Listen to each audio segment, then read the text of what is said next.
Assalamualaikum warahmatullahi wabarakatuh. Nama saya Zazak Tafiana dari kelas 12 OTKP 2. Saya ingin menjelaskan tentang konsep administrasi kepegawaian. Materi ini saya ambil dari buku Otomatisasi Tata Kelola Kepegawaian. Administrasi kepegawaian merupakan bidang atau kegiatan yang berurusan langsung dengan pegawai. Administrasi kepegawaian terdiri dari dua pokok, yaitu administrasi dan kepegawaian. Administrasi merupakan fungsi yang memegang peranan penting tercapainya kelancaran suatu usaha. Adapun unsur-unsur yang digunakan sebagai batasan ruang lingkup administrasi, yaitu yang pertama ada organisasi, yang kedua ada manajemen, yang ketiga ada kepegawaian, yang keempat ada keuangan. Yang kelima ada perlengkapan, yang keenam ada tata usaha, yang ketujuh ada tata hubungan, yang kedelapan ada perwakilan. Administrasi kepegawaian hubungannya sangat erat dengan pegawai atau karyawan. Adapun tujuan administrasi kepegawaian yaitu mengurus segala sesuatu yang berkaitan dengan kepegawaian. Kegiatan administrasi kepegawaian dapat kita simpulkan dalam beberapa aktivitas pokok seperti yang pertama ada perencanaan tenaga kerja, yang kedua ada perekrutan tenaga kerja, yang ketiga ada penempatan karyawan, yang keempat ada pembinaan karyawan, yang kelima ada pengawasan karyawan, yang keenam ada pemberhentian karyawan. Adapun prinsip kepegawaian, yang pertama ada prinsip kemanusiaan, yang kedua ada prinsip demokrasi, yang ketiga ada the right man on the right place, yang keempat ada prinsip kesatuan arah, yang kelima ada prinsip kesatuan tujuan, yang keenam ada prinsip komando, yang ketujuh ada prinsip efisiensi, yang ketujuh ada prinsip wewenang, yang kedelapan ada prinsip disiplin. Yang kedua ada fungsi administrasi kepegawaian.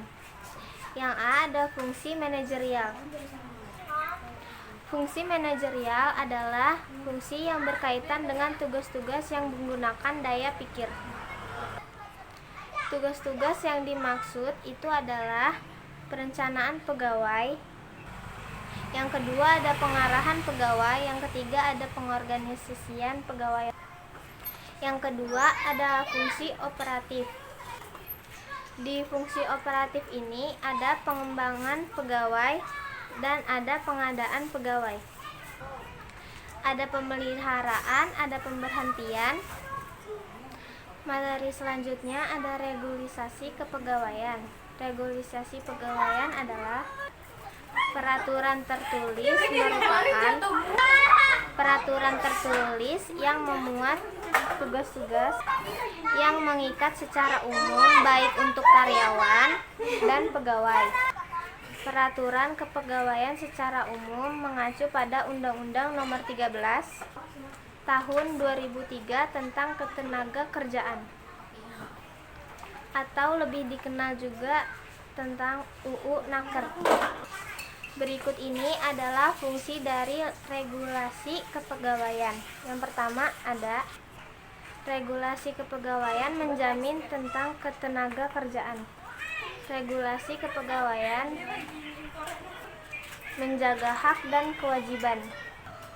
Regulasi kepegawaian menjamin kepastian hukum.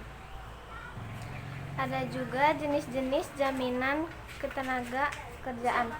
Yang pertama ada jaminan kecelakaan kerja, yang kedua ada jaminan kematian, yang ketiga ada jaminan hari tua, yang keempat ada jaminan pemeliharaan kesehatan. Jaminan kecelakaan kerja terbagi menjadi 5. Yang pertama ada santunan, yang kedua ada pengobatan, yang ketiga ada biaya rehabilitasi, yang keempat ada penyakit yang timbul karena tenaga kerja, yang kelima ada ongkos pengangkutan tenaga kerja. Kurang lebih video yang saya sampaikan. Assalamualaikum warahmatullahi wabarakatuh.